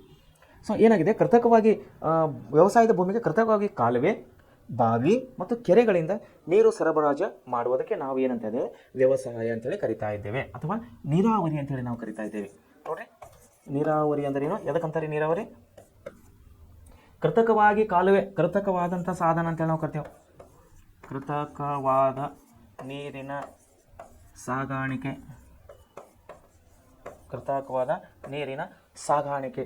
ಕೃತಕವಾದಂದರೆ ಅದನ್ನು ನಾಲೆಗಳ ಮುಖಾಂತರವಾಗಿ ಅಥವಾ ಬೋರ್ವೆಲ್ಗಳ ಮುಖಾಂತರವಾಗಿ, ಆ ಕೆನಾಲ್ಗಳ ಮುಖಾಂತರವಾಗಿ ನಾವು ನೀರನ್ನು ಏನು ಹೊಲಗಳಿಗೆ ಅಂದರೆ ಭೂಮಿಗೆ ಏನು ಸಾಗಿಸ್ತೀವಿ, ಬೆಳೆಗಳಿಗೆ, ಅದನ್ನು ಕೃತಕವಾಗಿ ಸಾಗಿಸ್ತಿಲ್ಲ, ಅದಕ್ಕೆ ನೀರಾವರಿ ಅಂತೇಳಿ ಕರೆಯವರಾಗಿದ್ದೇವೆ. ಆಮೇಲೆ ಕಡಿಮೆ ಮಳೆ ಬೀಳುವ ಪ್ರದೇಶಗಳಲ್ಲಿ, ಎಲ್ಲಿರಿ? ಕಡಿಮೆ ಮಳೆ ಬೀಳುವ ಪ್ರದೇಶಗಳಲ್ಲಿ ಮತ್ತು ವ್ಯವಸಾಯವು ಅತ್ಯಂತ ಪ್ರಧಾನವಾಗಿರುವ ಕಡೆಗಳಲ್ಲಿ. ನೋಡ್ರಿ ಹೆಂಗದ ನೋಡ್ರಿ, ಎರಡು ಟ್ಯಾಲಿ ಇದೆ. ಒಂದು ಕಡಿಮೆ ಮಳೆ ಬೀಳುವ ಪ್ರದೇಶ ಮತ್ತು ಇನ್ನೊಂದೇನಾದ್ರೂ ಅದು ಅತ್ಯಂತ ಪ್ರಧಾನವಾಗಿರುವ ವ್ಯವಸಾಯ. ಉದಾಹರಣೆಗೆ ಹೇಳ್ತೀವಿ ನಾವು, ಈಗ ನಮ್ಮ ನವಲಗುಂದ, ಬಾಗಲಕೋಟೆ, ಆಮೇಲೆ ಈ ಕಡೆ ಬಿಜಾಪುರ ಸೈಡ್ ಹೋದ ಮೇಲೆ ಕೃಷಿಯೇ ಪ್ರಧಾನವಾದಂಥ ನಮ್ಮ ಕುಟುಂಬಗಳು, ಹಳ್ಳಿಗಳು. ಆದರೂ ಏನಾಗಿದೆ, ಕೆಲವೊಂದು ಪ್ರದೇಶಗಳು ಮಳೆ ಕಡಿಮೆ ಪ್ರಮಾಣದಲ್ಲಿ ಬೀಳುತ್ತೆ. ಉದಾಹರಣೆಗೆ ನಾವು ಬಿಜಾಪುರ ಜಿಲ್ಲೆಗೆ ಹೋದಾಗ ಮಳೆಯ ಪ್ರಮಾಣ ಕಡಿಮೆ ಇದೆ, ರಾಯಚೂರು ಜಿಲ್ಲೆಗೆ ಹೋದಾಗ ಮಳೆಯ ಪ್ರಮಾಣ ಕಡಿಮೆ ಇದೆ. ಅದನ್ನೇ ನಾವು ಈ ಕಡೆ ಕಾರವಾರ ಸೈಡ್ ಬಂದಾಗ, ಅಥವಾ ದಾವಣಗೆರೆ, ಚಿತ್ರದುರ್ಗ, ಈ ಕಡೆ ನಾವು ತುಮಕೂರು ಜಿಲ್ಲೆ, ಚಿಕ್ಕಮಗಳೂರು ಜಿಲ್ಲೆಗೆ ಹೋದಾಗ ಮಳೆಯ ಪ್ರಮಾಣ ಜಾಸ್ತಿ ಇರುತ್ತದೆ. ಈ ಕಡೆ ನಾವು ಉತ್ತರ ಕರ್ನಾಟಕಕ್ಕೆ ಬಂದಾಗ ನಮಗೆ ಬಹುತೇಕ ಮಳೆ ಕಡಿಮೆ ಪ್ರಮಾಣದಲ್ಲಿ ಬೀಳುತ್ತದೆ. ಮಳೆ ಕಡಿಮೆ ಪ್ರಮಾಣ ಇರಬಹುದು, ಆದರೆ ವ್ಯವಸಾಯ ಮಾತ್ರ ಪ್ರಧಾನವಾದಂಥ ಕಸುಬು ಆಗಿದೆ. ನೋಡಿ, ಅದೇ ಹೇಳ್ತಿದ್ದಾರೆ. ಏನಂತಂದ್ರೆ ನೀರಾವರಿ, ಮಳೆ ಕಡಿಮೆ ಬೀಳುವ ಪ್ರದೇಶ ಮತ್ತು ವ್ಯವಸಾಯ ಅತ್ಯಂತ ಪ್ರಧಾನವಾಗಿರುವ ಕಡೆಗಳಲ್ಲಿ ಏನು ಮಾಡಬೇಕು? ನೀರಾವರಿ ಬಹಳ ಅವಶ್ಯಕವಾಗಿದೆ. ಯಾಕಂದರೆ ನೀರಾವರಿ ಇಲ್ಲಾಂದರೆ ಬೆಳೆಗಳು ಬೆಳೆಯೋದಿಲ್ಲ. ನೀರಾವರಿ ಇಲ್ಲಾಂದರೆ ಬೆಳೆ ಬೆಳೆಯೋದಾದ್ರೆ ಹೇಗೆ? ನೀರೇ ಇಲ್ಲ ಅಂದರೆ ಬೆಳೆ ಹೇಗೆ ಬೆಳೆಯುತ್ತದೆ? ಸೊ ಬೆಳೆಗಳಿಗೆ ನೀರು ಅತ್ಯವಶ್ಯಕವಾಗಿದೆ. ಆಮೇಲೆ ನೀರಾವರಿ ವ್ಯವಸಾಯ ಪದ್ಧತಿಯು ಕೃಷಿ ಇತಿಹಾಸದಲ್ಲಿ ಒಂದು ಮಹತ್ವದ ಸಾಧನೆಯಾಗಿದೆ. ನೋಡಿ, ನೀರಾವರಿ ಪದ್ಧತಿ ಏನಾಗಿದ್ರೆ ಒಂದು ಆಧುನಿಕ ಆಯಿತು, ಪುರಾತನ ಆಯಿತು. ನಾವು ಯಾವುದೇ ಒಂದು ಕಾಲಕ್ಕೆ ಹೋದಾಗ ಕೃಷಿಗೆ ನಾವು ಪ್ರಧಾನವಾಗಿ ನಾವು ನೋಡಬೇಕಾದ್ರೆ ನೀರು ನಮಗೆ ಅಲ್ಲಿ ಅತಿ ಮುಖ್ಯವಾಗಿದೆ. ಏನಂತಾರೆ ಇಲ್ಲಿ, ಇತಿಹಾಸದಲ್ಲಿ ಒಂದು ಕೃಷಿ ಪದ್ಧತಿಯ ಒಂದು ಮಹತ್ವದ ಸಾಧನೆಯಾಗಿದೆ ನೀರಾವರಿ ವ್ಯವಸಾಯ. ಅಂದರೆ ನೀರು ಬಿಟ್ಟು ಬೆಳೆಯನ್ನು ಹರಿಸ್ತೀವಲ್ಲ, ಅದಕ್ಕೆ ನಾವು ನೀರಾವರಿ ಅಂತ ಕರಿತೀವಿ. ಅದು ಕೃತಕವಾಗಿನೇ ಸುಮ್ಮನೆ ಮಳೆ ಬೀಳೋದಿಲ್ಲ. ಮಳೆಯಿಂದ ಬೆಳೆಯೋದು ಕೆಲವೊಂದು ಸಣ್ಣ ಪುಟ್ಟ ಯಾವುದೋ ಒಂದು ಬೆಳೆಗಳು ಇರ್ಬೋದು, ಬಿಟ್ಟರೆ ಆಲ್ಮೋಸ್ಟ್ ಬಹುತೇಕ ಬೆಳೆಗಳು ನೀರು ಬೇಕು. ಅಂದರೆ ಕೆಲವೊಂದು ಬೆಳೆಗಳಿಗೆ 8 ದಿವಸಕ್ಕೊಂದ್ಸಾರಿ ಬೇಕಾಗ್ತದೆ, ವಾರಕ್ಕೊಂದ್ಸಾರಿ 2 ಸಾರಿ ಬಿಟ್ಟರೆ ಸಾಕು. ಉದಾಹರಣೆಗೆ ನೋಡ್ರಿ, ಈಗ ನಾವು ಗುಲ್ಬರ್ಗಕ್ಕೆ ಹೋದಾಗ ಅಲ್ಲಿ ತೊಗರಿ ಬೆಳೆ ಬೆಳೀತಾರೆ. ತೊಗರಿ ಕಣಜ ಅಂತ ಹೇಳಿ ಕರಿತೀವಿ. ಯಾವುದಕ್ಕೆ? ಗುಲ್ಬರ್ಗ ಜಿಲ್ಲೆಗೆ. ಆ ತೊಗರಿ ಬೆಳೆ ವರ್ಷಕ್ಕೆ ಒಂದೇ ಬೆಳೆ ಬರುತ್ತೆ. ಅಂದರೆ ಈ ಜೂನ್ನಲ್ಲಿ ನಮ್ಮ ಕೃಷಿ ಕಾರ್ಮಿಕರು, ನಮ್ಮ ರೈತರು ಒಂದು ಸಾರಿ ಅದು ಬಿತ್ತಿದ್ರೆ, ತೊಗರಿ ಕಾಳು ಬಿತ್ತಿದ್ರೆ ಅದು ಬೆಳೆ ಬರೋದು ಮಾರ್ಚ್ನಲ್ಲಿ. ಅಂದರೆ ಒಂದು ವರ್ಷಕ್ಕೆ ಒಂದೇ ಬೆಳೆ ಬರೋದು. ಅದು ಅದಕ್ಕೆ ನೀರು ಜಾಸ್ತಿ ಬೇಕಾಗಿಲ್ಲ, ಅದಕ್ಕೆ ಕಡಿಮೆ ಪ್ರಮಾಣ. ಒಂದು ವಾರಕ್ಕೆ ಒಂದು ದಿವಸ ನೀರು ಬಿಟ್ಟರು ಕೂಡ 1 ವೀಕ್ 10 ಡೇಸ್ 15 ಡೇಸ್ವರೆಗೆ ಅದು ಕಂಟ್ರೋಲಿಂಗ್ ಕೆಪಾಸಿಟಿ ಇರುತ್ತದೆ ಆ ಗಿಡಕ್ಕೆ. ಅದಕ್ಕೆ ತೊಗರಿ ಬೆಳೆ. ಸೊ ಹೀಗಾಗಿ ಅಲ್ಲಿ ಮಳೆ ಕಡಿಮೆ ಇದೆ, ಆದರೆ ನೀರು ಬೇಕೇ ಬೇಕು. ವಾರಕ್ಕೆ ಒಂದಾದ್ರೂ ಬೇಕು, 10 ದಿವಸಕ್ಕೆ ಒಂದಾದ್ರೂ ಸಲ ನೀರು ನಾವು ಬಿಡಲೇಬೇಕಾಗ್ತದೆ. ಸೊ ಅಂಥ ಸಮಯದಲ್ಲಿ ಏನಾಗ್ತದೆ, 10 ದಿವಸ ಡೈಲಿಯಲ್ಲಿ ಮಳೆ ಇರೋದಿಲ್ಲ. ಮೊದಲೇ ಮಳೆ ಪ್ರಮಾಣ ಕಡಿಮೆ ಉತ್ತರ ಕರ್ನಾಟಕ, ಅದರಲ್ಲಿ ಮಳೆ ಇರುವುದೇ ಇಲ್ಲ. ಅಂಥ ಸಮಯದಲ್ಲಿ ಏನು ಮಾಡ್ತಾರೆ ರೈತರು? ಕೃತಕ ನೀರಿನ ಉಪಯೋಗ, ಅಂದರೆ ಬಾವಿಗಳು, ಕೆರೆಗಳು, ಆಮೇಲೆ ಬೋರ್ವೆಲ್ ನೀರಿನ ಸಾಧನಗಳ ಈ ಸಾಧನಗಳನ್ನು ಬಳಸಿಕೊಂಡು ಅಲ್ಲಿ ನೀರಾವರಿಯನ್ನು ಅಥವಾ ಬೆಳೆಯನ್ನು ಬೆಳೆಸ್ತಾರೆ. ಒಂದು ಮಹತ್ವದ ಸಾಧನೆ ಆಗಿದೆ. ನೀರನ್ನೋದು ಬೇಕೇ ಬೇಕು.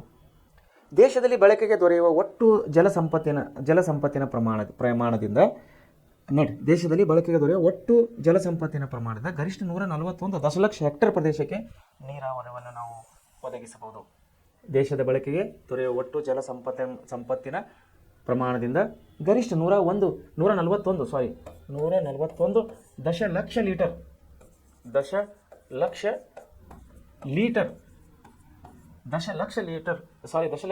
ಹೆಕ್ಟೇರ್. ಹೆಕ್ಟರ್ ಅಂದರೆ ಇಲ್ಲಿ ಜಮೀನು ಕರಿತಾವೆ ನಾವು. ಈ ಹೆಕ್ಟರ್ ಅಂದರೆ ನಿನ್ನೆ ಹೇಳಿ ನಾವು, ನಮಗೆ 3 ಎಕರೆ ಕೂಡಿ ಒಂದು ಹೆಕ್ಟರ್ ಅಂತಾರೆ ಅಂತ ನಾನು ನಿನ್ನೆ ನಿಮ್ಮನ್ನು ತಿಳಿಸಿದ್ದೇನೆ. ದಶಲಕ್ಷ ಹೆಕ್ಟೇರ್ ಪ್ರದೇಶಕ್ಕೆ ನೀರಾವರಿ ಒದಗಿಸಬಹುದು. ಆದರೆ ಅಭಿವೃದ್ಧಿಪಡಿಸಿರುವ ನಿವ್ವಳ ನೀರಾವರಿಯ ಕ್ಷೇತ್ರ ಸುಮಾರು 73 ದಶಲಕ್ಷ ಹೆಕ್ಟೇರ್ ಮಾತ್ರ. ಭಾರತವು ಇಂದು ಪ್ರಪಂಚದಲ್ಲಿ ಅತಿ ಹೆಚ್ಚು ನೀರಾವರಿ ಕ್ಷೇತ್ರವನ್ನು ಹೊಂದಿದೆ. ನೋಡಿರಿ, ನಮ್ಮ ದೇಶ ಏನಾಗಿದ್ರೆ ಇಡೀ ಜಗತ್ತಿನಲ್ಲಿ ಪ್ರಪಂಚದಲ್ಲಿ ಅತಿ ಹೆಚ್ಚು ನೀರಾವರಿಯನ್ನು ಹೊಂದಿದಂಥ ನಮ್ಮ ಭೂಭಾಗ ನಮ್ಮ ದೇಶವಾಗಿದೆ ಅಂತೇಳಿ ಹೇಳ್ತಾ ಇದ್ದಾರೆ. ಆಮೇಲೆ ನೋಡಿರಿ, ಹೆಕ್ಟರ್ ಅಂದ್ರೆ ಕೊಟ್ಟಿದ್ದಾರೆ 2.47 ಅಂತ ಹೇಳಿ ಕೊಟ್ಟಿದ್ದಾರೆ ಎಕರೆ. ಒಂದು ಹೆಕ್ಟರ್ ಅಂದರೆ ಎಷ್ಟೇ ತೆಗಿತೀನಿ ಅದು. ಒಂದು ಹೆಕ್ಟರ್ ಅಂದರೆ ಎಷ್ಟ್ರಿ? 2.47 ಎಕರೆ. ಈ 2.47 ಎಕರೆ ಜಮೀನಿಗೆ ಒಂದು ಹೆಕ್ಟರ್ ಅಂತೇಳಿ ನಾವು ಕರೆಯುವರಾಗಿದ್ದೇವೆ. ಆಮೇಲೆ ನದಿಗಳ ಮೂಲಕ ಹರಿಯುವ ನೀರಿನ ಪ್ರಮಾಣ 1869 ಬಿಲಿಯನ್ ಘನ ಕಿಲೋಮೀಟರ್. ಇದರಲ್ಲಿ ಬಳಸಿಕೊಳ್ಳಬಹುದಾದ ಪ್ರಮಾಣ 600 ಘನ ಕಿಲೋಮೀಟರ್ ಅಂತೇಳಿ. ಸೊ ಅಂತರ್ಜಲ ಪ್ರಮಾಣ ಏನಾಗಿದೆ ರೀ? 430 ಘನ ಕಿಲೋಮೀಟರ್ ಆಗಿದೆ. ದೇಶದಲ್ಲಿ ಬೆಳಕಿಗೆ ದೊರೆಯುವ ಒಟ್ಟು ಜಲ ಸಂಪತ್ತಿನ ಪ್ರಮಾಣ 1100 ಬಿಲಿಯನ್ ಘನ ಕಿಲೋಮೀಟರ್. ಸೊ ಒಂದು ಹೆಕ್ಟೇರ್ಗೆ 2.47 ಎಕರೆ ಜಮೀನಿಗೆ ನಾವು ಒಂದು ಹೆಕ್ಟೇರ್ ಜಮೀನು ಅಂತೇಳಿ ಕರೆಯುವರಾಗಿದ್ದೇವೆ. ಇಲ್ಲಿ ನೀರಾವರಿಯ ವಿಧಗಳು. ಸೊ ಎಷ್ಟು ಥರದ ನೀರಾವರಿ ಇದೆ? ನೀರಾವರಿ ಎಷ್ಟು ವಿಧಗಳಿಂದ ಕೂಡಿದೆ? ವ್ಯವಸಾಯಕ್ಕೆ ಬೇಕಾಗಿರುವ ನೀರಾವರಿಯ ಪ್ರಮಾಣ ನೋಡಿರಿ, ವ್ಯವಸಾಯಕ್ಕೆ ಬೇಕಾಗಿರುವ ನೀರಾವರಿಯ ಪ್ರಮಾಣ, ಮಳೆಯ ಹಂಚಿಕೆ, ಮೇಲ್ಮೈ ಲಕ್ಷಣ ಅಂದರೆ ಭೂಮಿ ಮೇಲೆ ಇರುವಂಥ ಲಕ್ಷಣಗಳನ್ನು ನಾವು ಮೇಲ್ಮೈ ಲಕ್ಷಣ ಅಂತ ಕರಿತೀವಿ. ಬೆಳೆಯುವ ಬೆಳೆಗಳು, ಒಂದೊಂದು ಪ್ರದೇಶದಲ್ಲಿ ಒಂದೊಂದು ರೀತಿಯ ಬೆಳೆಗಳನ್ನು ಬೆಳೀತಾರೆ. ಉದಾಹರಣೆಗೆ ನಾವು ಬಿಜಾಪುರಕ್ಕೆ ಹೋದಾಗ ದ್ರಾಕ್ಷಿ ಬೆಳೀತಾರೆ. ಅದನ್ನೇ ನಾವು ಈ ಕಡೆ ಹಾವೇರಿ ರಾಣಿಬೆನ್ನೂರು ಸೈಡ್ ಬಂದಾಗ ಈ ಕಡೆ ಏನು ಬೆಳೀತಾರೆ? ಮೆಕ್ಕೆಜೋಳ ಮತ್ತು ಇನ್ನೊಂದೇನೆಂದರೆ ಮೆಣಸಿನಕಾಯಿ ಮತ್ತು ಮೆಕ್ಕೆಜೋಳ ಹಾವೇರಿ ರಾಣಿಬೆನ್ನೂರು ಭಾಗದಲ್ಲಿ ನಾವು ಹೇರಳವಾಗಿ ಬೆಳೆಯನ್ನು ನೋಡೋರಾಗಿದ್ದರೆ, ಅದನ್ನೇ ನಾವು ಗುಲ್ಬರ್ಗ ಹೋದರೆ ನಾವು ತೊಗರೆ ಬೆಳೆಯನ್ನು ನೋಡೋರಾಗಿದ್ದೇವೆ. ಅದನ್ನೇ ಬಿಜಾಪುರ ಬಾಗಲಕೋಟೆ ಬಂದರೆ ನಾವು ದ್ರಾಕ್ಷಿ ಬೆಳೆಯನ್ನು ನೋಡೋರಾಗಿದ್ದೇವೆ. ಸೊ ಹೇಳೋ ಉದ್ದೇಶ ಏನಂದರೆ ಮೇಲ್ಮೈ ಲಕ್ಷಣ, ಭೂಮಿಯ ಮೇಲ್ಮೈ ಲಕ್ಷಣ ಅಂದರೆ ಮಣ್ಣಿನಲ್ಲಿ ಯಾವ ರೀತಿ ಲಕ್ಷಣ ಇದೆ, ಒಂದೊಂದು ಮಣ್ಣಿಗೆ ಒಂದೊಂದು ಬೆಳೆ ಬರುತ್ತದೆ. ಆ ಒಂದು ಬೆಳೆಯುವ ಬೆಳೆಗಳನ್ನು ನಾವು ರೂಢಿಯಲ್ಲಿರುವ ವ್ಯವಸಾಯ ಪದ್ಧತಿ ಮುಂತಾದವುಗಳನ್ನು ಅನುಸರಿಸಿ ವಿವಿಧ ಪ್ರದೇಶಗಳಲ್ಲಿ ವಿವಿಧ ಬಗೆಯ ನೀರಾವರಿ ಪದ್ಧತಿಗಳನ್ನು ನಾವು ದೇಶಾದ್ಯಂತ ರೂಢಿಯಲ್ಲಿವೆ. ನೋಡಿದ್ರಲ್ಲ, ಇಡೀ ದೇಶಾದ್ಯಂತ ನಾವು ತಗೊಂಡಾಗ ಇಡೀ ದೇಶಕ್ಕೆ ಸಂಬಂಧಪಟ್ಟಂಥವನ್ನು ನಾವು ಸರ್ವೆ ಅನ್ನಂತ ನಾವು ತಗೊಂಡಾಗ, ಈಗ ನೋಡಿ ನಾವು ಗಂಗಾವತಿ ಸೈಡ್ನಲ್ಲಿ ಹೋದಾಗ, ಗಂಗಾವತಿ ಕಡೆ ಹೋದಾಗ ಏನಾಗ್ತಾರೆ, ಇಲ್ಲಿ ಭತ್ತ ಜಾಸ್ತಿ ಬೆಳೀತಾರೆ. ಗಂಗಾವತಿ ಸೈಡ್ನಲ್ಲಿ ಹೋದಾಗ ಭತ್ತ ಬೆಳೀತಾರೆ. ಚಿಕ್ಕಮಗಳೂರು ಸೈಡ್ ಹೋದಾಗ ಕಾಫಿ ಬೆಳೀತಾರೆ. ಕಾಫಿ ಮತ್ತು ರಾಗಿ ಬೆಳೀತಾರೆ. ಹಾಸನ, ಚಿಕ್ಕಮಗಳೂರು, ತುಮಕೂರು ಈ ಕಡೆ ಎಲ್ಲ ತುಂಬ ರಾಗಿ ಬೆಳೀತಾರೆ. ಆ ಕಡೆ ರಾಗಿ ಮುದ್ದೆ ತಿಂತಾರೆ. ಬಹುಶಃ ನಿಮಗೆಲ್ಲ ಗೊತ್ತಿದೆ, ರಾಗಿ ಮುದ್ದೆ ತುಂಬ ಫೇಮಸ್ ಆ ಕಡೆ ಸೌತ್ನಲ್ಲಿ. ಆಮೇಲೆ ಇದು ನಾವು ಬೀದರ್, ಗುಲ್ಬರ್ಗ ಈ ಕಡೆ ಹೋದಾಗ ಏನಾಗ್ತದೆ, ಜೋಳ ಬೆಳೀತಾರೆ ಜಾಸ್ತಿ. ಉತ್ತರ ಕರ್ನಾಟಕ ಜೋಳ, ರೊಟ್ಟಿ ಬೇಕು, ಈ ಜನರಿಗೆ ರೊಟ್ಟಿ ಬೇಕು. ತೊಗರೆ, ಜೋಳ, ಕಬ್ಬು ಈ ಕಡೆ ಉತ್ತರ ಕರ್ನಾಟಕದಲ್ಲಿ ಫೇಮಸ್. ಆದರೆ ಮಧ್ಯ ಕರ್ನಾಟಕ ಬಹುಶಃ ನಾವು ಗಂಗಾವತಿ, ಹೊಸಪೇಟೆ, ಬಳ್ಳಾರಿ, ಚಿತ್ರದುರ್ಗ, ದಾವಣಗೆರೆ ಈ ಕಡೆ ಹೋದಾಗ ಭತ್ತ ಜಾಸ್ತಿ ಇದೆ. ತುಂಬ ಪ್ರಮಾಣದಲ್ಲಿ ಭತ್ತ ಜಾಸ್ತಿ ಇದೆ. ಅದನ್ನೇ ನಾವು ಕೆಳಗೆ ಇನ್ನೂ ನಮ್ಮ ಕರ್ನಾಟಕದ ದಕ್ಷಿಣ ಭಾಗಕ್ಕೆ ನಾವು ಹೋದಾಗ ಅಲ್ಲಿ ಏನಾಗುತ್ತೆ ರೀ, ಹಾಸನ, ಚಿಕ್ಕಮಗಳೂರು, ಆಮೇಲೆ ರಾಮನಗರ, ಬೆಂಗಳೂರು ಸೈಡ್, ಮೈಸೂರು ಈ ಕಡೆ ಹೋದಾಗ ಮುದ್ದೆ ಸ್ಪೆಷಲ್. ಆ ಕಡೆ ರಾಗಿ ಮುದ್ದೆ ಸ್ಪೆಷಲ್ ಆಗಿ. ಅಂದರೆ ನಾವು ಹೇಳೋ ಉದ್ದೇಶ ಅಂದರೆ ಪ್ರದೇಶದಿಂದ ಪ್ರದೇಶಕ್ಕೆ ಹೋದಾಗ, ಭಾಗದಿಂದ ಭಾಗಕ್ಕೆ ನಾವು ಚೇಂಜಸ್ ಆದಾಗ ಅಲ್ಲಿ ಬೆಳೆಗಳನ್ನು ನಾವು ಬೇರೆ ಬೇರೆ ವಿಧಗಳಲ್ಲಿ ನಾವು ಬೇರೆ ಬೆಳೆಗಳನ್ನು ಕಾಣುವರಾಗಿದ್ದೇವೆ. ಅದನ್ನೇ ಹೇಳ್ತಾ ಇದ್ದಾರೆ. ಏನಂತ ಇದ್ದಾರೆ ಇಲ್ಲಿ, ಭಾರತದ ಪ್ರಮುಖ ನೀರಾವರಿ ಮೂಲಗಳಲ್ಲಿ ಬಾವಿ ನೀರಾವರಿ ವಿಧ ಬಗೆಯ ನೋಡಿರಿ, ವಿವಿಧ ಪ್ರದೇಶಗಳ ವಿವಿಧ ಬಗೆಯ ನೀರಾವರಿ ಪದ್ಧತಿಗಳನ್ನು ದೇಶಾದ್ಯಂತ ರೂಢಿಯಲ್ಲಿವೆ. ಇವುಗಳನ್ನು ನೀರಾವರಿ ಮೂಲದ ಆಧಾರದ ಮೇಲೆ ಬಾವಿ, ನೀರಾವರಿ, ಕಾಲುವೆ ಮತ್ತು ಕೆರೆ ಎಂದು ವಿಂಗಡಿಸಿದ್ದೇವೆ. ಮಳೆ ಹಂಚಿಕೆ ಮತ್ತು ಮೇಲ್ಮೈ ಲಕ್ಷಣ ಬೆಳೆಗಳು, ಭೂಮಿಯ ಮೇಲ್ಮೇಲೆ ಇರುವಂಥ ಮಣ್ಣಿನ ಒಂದು ಲಕ್ಷಣವಿದೆ. ಆ ಲಕ್ಷಣದ ಮೂಲಕವಾಗಿ ಬೆಳೆಯನ್ನು ಬೆಳೆಯುವರಾಗಿದೆ. ಒಂದೊಂದು ಮಣ್ಣಿನಲ್ಲಿ ಒಂದೊಂದು ಬೆಳೆ ಬರುವುದಾಗಿದೆ. ಆಮೇಲೆ ನಾವು ಇವುಗಳನ್ನು ನೀರಾವರಿ ಮೂಲದ ಆಧಾರ ಮೇಲೆ ನಾವು ಡಿವೈಡ್ ಮಾಡೋಕ್ಕೆ ಹೋದಾಗ, ವಿಂಗಡಣೆ ಮಾಡೋಕ್ಕೆ ಹೋದಾಗ ಅಲ್ಲೇನಾಗ್ತದೆ, ಬಾವಿ ನೀರಾವರಿ, ಕಾಲುವೆ ನೀರಾವರಿ ಮತ್ತು ಕೆರೆ ನೀರಾವರಿ ಅಂಥೇಳಿ ನಾವು ನೋಡೋರಾಗಿದ್ದೇವೆ. ಆಮೇಲೆ ಮೊದಲನೇದಾಗಿ ಬಾವಿ ನೀರಾವರಿ. ಏನಿದು ಬಾವಿ ನೀರಾವರಿ? ಎಲ್ಲಿ ಜಾಸ್ತಿ ಬೆಳೆಸ್ತಾರೆ ಇದು ಹೇಗೆ ಬೆಳೆಸ್ತಾರೆ ಅನ್ನೋದನ್ನು ನಾವಿಲ್ಲಿ ನೋಡೋಣ. ಭಾರತದ ಪ್ರಮುಖ ನೀರಾವರಿ ಮೂಲಗಳಲ್ಲಿ ಬಾವಿ ನೀರಾವರಿಯು ಅತಿ ಮುಖ್ಯವಾದುದು, ಅದು ಹಾಗೂ ಅತಿ ಪುರಾತನವಾದುದು.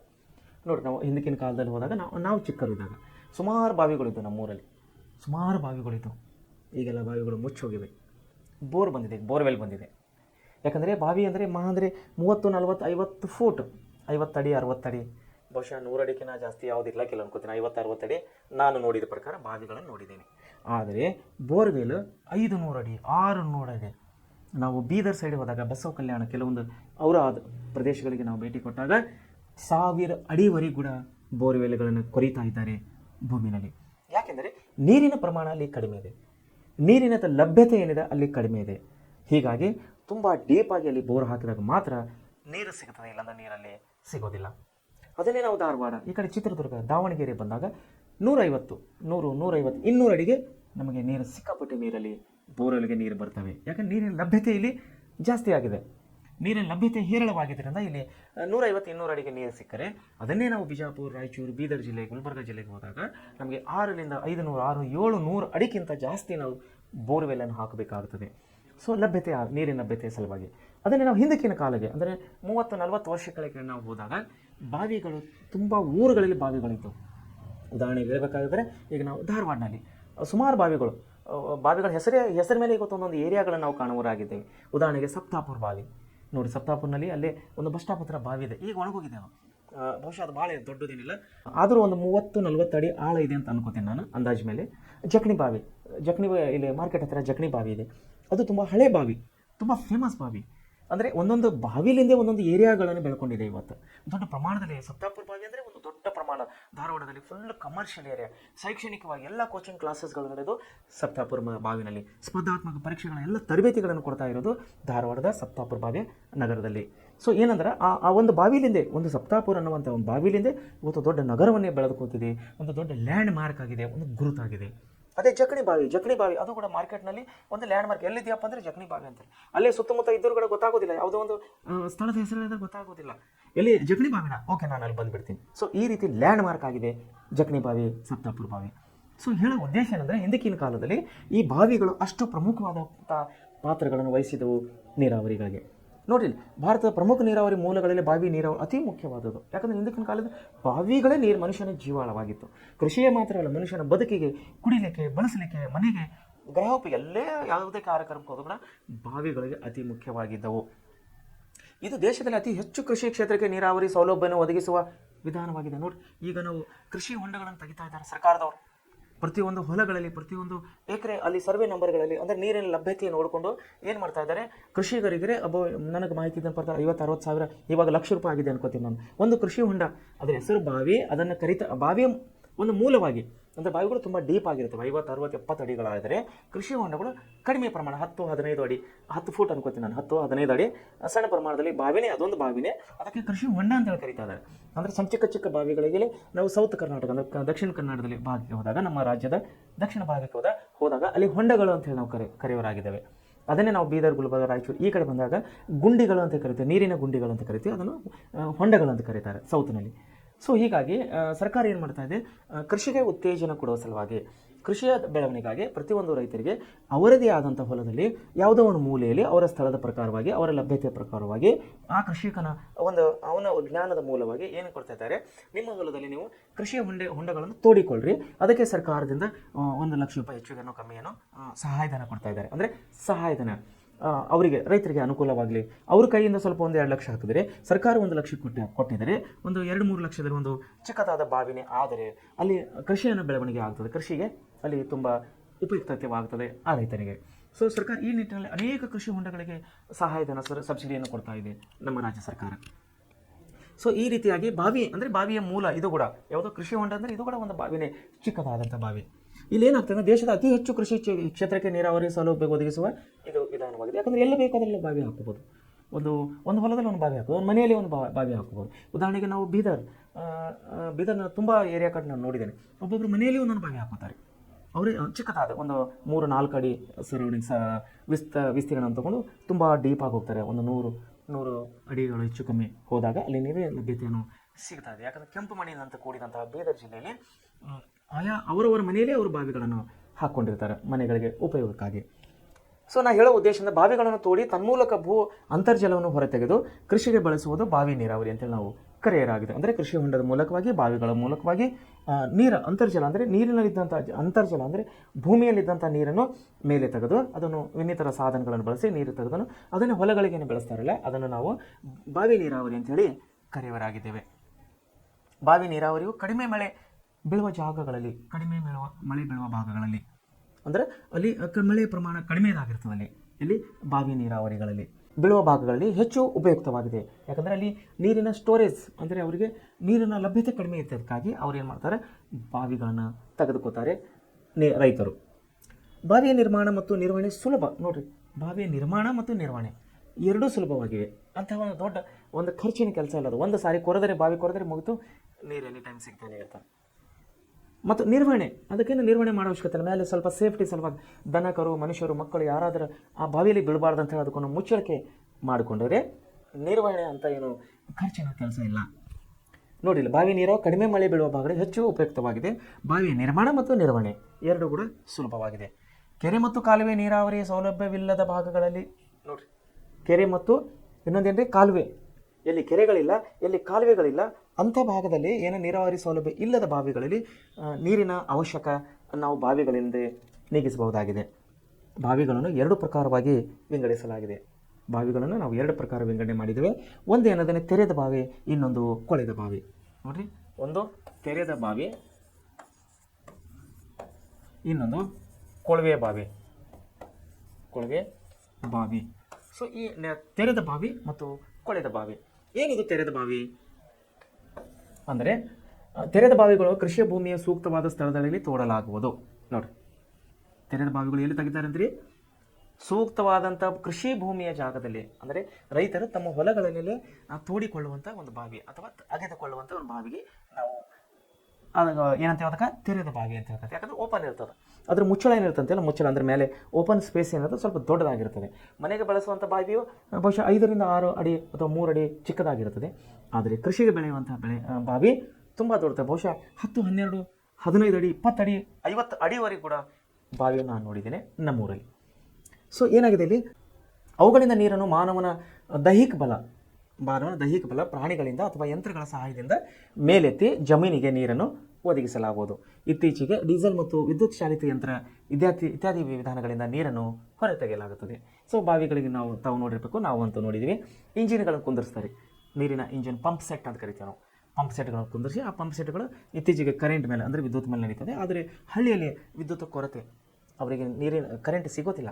ಯಾಕಂದರೆ 3 ಫೇಸ್ ಕರೆಂಟ್ ಬೇಕು ಅವರಿಗೆ. ಅಂದರೆ ಕರೆಂಟಲ್ಲಿ single phase, 2 phase, 3 phase, 3 type current ಇರ್ತದೆ. 3 ಫೇಸ್ ಅಂದರೆ ಹೆವಿ 3 ಫೇಸ್ಗಳಿಂದ ಕೂಡಿರ್ತದೆ. ಅಂದರೆ 3 ನ್ಯೂಟ್ರಲ್ ಮತ್ತು ಫೇಸ್ ಅಂತ 2 ಬರ್ತದೆ ಕರೆಂಟಲ್ಲಿ. 2 ತಂತಿಗಳು ತಾವು ಲಕ್ಷ್ಯ ಕೊಟ್ಟಿರ್ತೀವಿ. ಕರೆಂಟ್ ಕಂಬಕ್ಕೆ 2 ತಂತಿಗಳನ್ನು ಎಳೆದಿರ್ತಾರೆ. ಕೆಲವೊಂದು ಕಂಬಗಳಿಗೆ 3 ತಂತಿಗಳಿರ್ತವೆ, ಕೆಲವೊಂದು ಕಂಬಗಳಿಗೆ 5 ತಂತಿಗಳಿರ್ತವೆ. ತಾವು ಲಕ್ಷ್ಯ ಕೊಡಬೇಕು. 2 ತಂತಿಗಳು ಎಳೆದಿದ್ರೆ ಅದು ಸಿಂಗಲ್ ಫೇಸ್ ಅಂತ ಅರ್ಥ. ಅಂದರೆ ಒಂದು ನ್ಯೂಟ್ರಲ್, ಒಂದು ಫೇಸ್ ಅಂತ ಇರ್ತದೆ. ಫೇಸ್ನಲ್ಲಿ ಕರೆಂಟ್ ಇರ್ತದೆ, ನ್ಯೂಟ್ರಲ್ನಲ್ಲಿ ಕರೆಂಟ್ ಇರುವುದಿಲ್ಲ. ನ್ಯೂಟ್ರಲ್ ಅನ್ನುವಂಥ ಏನು ತಂತಿ ಇರುತ್ತಲ್ಲ ಅದರಲ್ಲಿ ಕರೆಂಟ್ ಇರೋದು ಜಸ್ಟ್ ಅರ್ಥಿಂಗ್ ಇರ್ತದೆ. ಫೇಸ್ ಅನ್ನೋದೇನು ಒಂದು ತಂತಿ ಇರುತ್ತಲ್ಲ ತಂತಿ, ಆ ತಂತಿನಲ್ಲಿ ಕರೆಂಟ್ ಇರ್ತದೆ, ಕರೆಂಟ್ ಸರಬರಾಜಾಗುತ್ತದೆ ಕನೆಕ್ಷನ್ ಕೊಟ್ಟಿದ್ದಕ್ಕೆ, ಅದಕ್ಕೆ ಫೇಸ್ಗೆ. ಸೊ ಬಾವಿಯಲ್ಲಿಂದ ನೀರನ್ನು ಮೇಲೆ ಎತ್ತಬೇಕಾದರೆ ಸಿಂಗಲ್ ಫೇಸ್ನಲ್ಲಿ ಪವರ್ ಅದಕ್ಕೆ ಸಪ್ಲೈ ಆಗೋದು, ಪವರ್ ಸಾಕೋಗೋದಿಲ್ಲ ಅದಕ್ಕೆ. ಅದನ್ನೇನು ಮಾಡ್ತಾರೆ, 3 ಫೇಸ್, 3 ಫೇಸ್ನಲ್ಲಿ ಕೊಳವೆ ಬಾವಿಗಳಿಗೆ ನೀರನ್ನು ಮೇಲೆ ಎತ್ತುವ ಸಲುವಾಗಿ ಪಂಪ್ ಸೆಟ್ಗಳಿಗೆ ಏನು ಮೋಟರ್ ಕೆಪಾಸಿಟಿ ಏನಿರುತ್ತಲ್ಲ ಅದು 3 ಫೇಸ್ ಇರ್ತದೆ. ಅಂದರೆ 3 ಫೇಸ್ಗಳು ಮತ್ತು ಒಂದು ನ್ಯೂಟ್ರಲ್, ಅಂದರೆ 4 ಆಯಿತು. ಒಂದು ಎಕ್ಸ್ಟ್ರಾ ಅಂದರೆ 5 ತಂತಿಗಳನ್ನು ಎಳೆದಂಥ ಕಂಬ, 5 ತಂತಿಗಳನ್ನು ಎಳೆದಂಥ ಕಂಬದ ಲೈನ್ ಅಲ್ಲಿ ಹೋಗಿರ್ತದೆ ಆ ಬಾವಿ ಕಡೆ. 3 ಫೇಸು, ಒಂದು ನ್ಯೂಟ್ರಲ್, 4 ಕನೆಕ್ಷನ್. ಅಂದರೆ ಮೀಟರ್ಗೆ ಯಾವಾಗಾದರೂ ತಮ್ಮ ಹೊಲದಲ್ಲಿ ಅಥವಾ ಹಿಟ್ಟಿನ ಗಿರಣಿಯಲ್ಲಿ ತಾವು ಹೋದಾಗ ಚೆಕ್ ಮಾಡ್ಕೋಬೋದು. ಮೀಟರ್ಗೆ 4 ತಂತಿಗಳು ಬಂದಿರ್ತವೆ, 4 ಕನೆಕ್ಷನ್, 3 ಫೇಸ್ ಆಗಿರ್ತವೆ, 3 ಫೇಸ್ ಆಗಿರುತ್ತೆ, ಒಂದು ನ್ಯೂಟ್ರಲ್ ಆಗಿರ್ತವೆ. ಅಂದರೆ ಆ ದೊಡ್ಡ ಹೆವಿ ಪ್ರಮಾಣದ ಪಂಪನ್ನು ಕರೆಂಟಿನ ಮೂಲಕವಾಗಿ ನಾವು ಬಾವಿಯಲ್ಲಿ ನೀರು ಎತ್ತಬಹುದು. ಇಲ್ಲ ಡೀಸೆಲ್ ಪಂಪ್ಗಳು ಕೂಡ ಇದಾವೆ ನಮ್ಮ ಕಡೆ. ಇತ್ತೀಚೆಗೆ ಸ್ವಲ್ಪ ಕಡಿಮೆ ಆಗಿದೆ ಅನ್ಕೋತೀನಿ ನಾನು. ಆದರೂ ಎಮರ್ಜೆನ್ಸಿ ಅಂದರೆ ಕರೆಂಟ್ ಇಲ್ಲದ ಸಮಯದಲ್ಲಿ ಡೀಸೆಲ್ ಪಂಪ್ಗಳೇ ರೈತರ ನೀರು ಎತ್ತುವಂಥ ಒಂದು ಸಾಧನಗಳಾಗಿವೆ ಹಳ್ಳಿಗಳಲ್ಲಿ. ಸೊ ಇತ್ತೀಚೆಗೆ ಡೀಸೆಲ್ ಮತ್ತು ವಿದ್ಯುತ್ ಚಾಲಿತ ಯಂತ್ರಗಳಿಂದ ವಿಧಾನಗಳಿಂದ ಬಾವಿಲಿಂದ ನೀರನ್ನು ಹೊರತೆಗಿತಾ ಇದ್ದೇವೆ. ಸೊ ಇನ್ನೊಂದು ಕೊಳವೆ ಬಾವಿ ನೋಡಿ, ಅದು ತೆರೆದ ಬಾವಿ. ಅಂದರೆ ಹೇಳಿದ್ರೆ ಹೊಲಗಳಲ್ಲಿ ಬಳಸುವಂಥ ನೀರಿಗೆ, ಕೃಷಿಗೆ ಬೆಳೆಸುವಂಥ ಬಾವಿಗೆ ನಾವು ತೆರೆದ ಬಾವಿ ಅಂತ ಕರಿತೇವೆ. ಮನೆಗಳು ಕೂಡ ಇರ್ತವೆ, ಚಿಕ್ಕದಾಗಿರ್ತವೆ. ಕೊಳವೆ ಬಾವಿ ಅಂದರೆ ಬೋರ್ವೆಲ್ ಅಂತ ಕರಿತೇವೆ ನಾವು. ಈಗ ಸಾಮಾನ್ಯವಾಗಿ ನಾವು ಮಾತಾಡೋ ಪ್ರತಿಯೊಂದು ಶಬ್ದವು ಇಂಗ್ಲೀಷ್ ಶಬ್ದನೇ ತುಂಬ ಆಗಿದೆ. ನೋಡಿ, ಯಾರಾದ್ರೂ ನಾವು ನಮ್ಮ ಮನೇಲಿ ಕೊಳವೆ ಬಾವಿ ಹಾಕಿದಂತೆ ಯಾರಾದ್ರೂ ಅಂತಾರೆ? ಬೋರ್ವೆಲ್. ನಮ್ಮ ಮನೇಲಿ ಬೋರ್ವೆಲ್ ಇದೆ, ಬೋರ್ ನೀರಿದೆ. ಸೊ ಇಂಗ್ಲೀಷ್ ಭಾಷೆಯ ಎಷ್ಟು ಮನುಷ್ಯನಿಗೆ ಅನಿವಾರ್ಯ ಆಗಿದೆ ಅನ್ನೋದನ್ನು ನಿಮ್ಮನ್ನು ಒಂದ್ಸಾಗಿ ರಿಪೀಟ್ ಮಾಡೋಕ್ಕೆ ಇಷ್ಟಪಡ್ತಾ ಇದ್ದೇನೆ. ಈಗ ನಮ್ಮಲ್ಲಿ ಬಂದಿದೆ ಕೊಳವೆ ಬಾವಿ, ತೆರೆದ ಬಾವಿ, ಕೊಳವೆ ಬಾವಿ. ಸೊ ಕೊಳವೆ ಬಾವಿ ಅಂದರೆ ಬೋರ್ವೆಲ್ಗೆ ಅಂತ ಕರಿತೀವಿ ನಾವು. ತೆರೆದ ಬಾವಿ ಅಂದರೆ ಓಪನ್ ಬಾವಿಗೆ ನಾವು ಕೃಷಿ ಬಳಸುವಂಥ ಬಾವಿಗೆ ನಾವು ತೆರೆದ ಬಾವಿ ಅಂತೇಳಿ ಕರೆಯೋರಾಗಿದ್ದೇವೆ. ಸೊ ಭಾರತದ ಬಾವಿ ನೀರಾವರಿಯಲ್ಲಿ ಇಂದು ಕೊಳವೆ ಬಾವಿಗಳ ಪಾತ್ರ ಅತಿ ಪ್ರಧಾನವಾಗಿದೆ.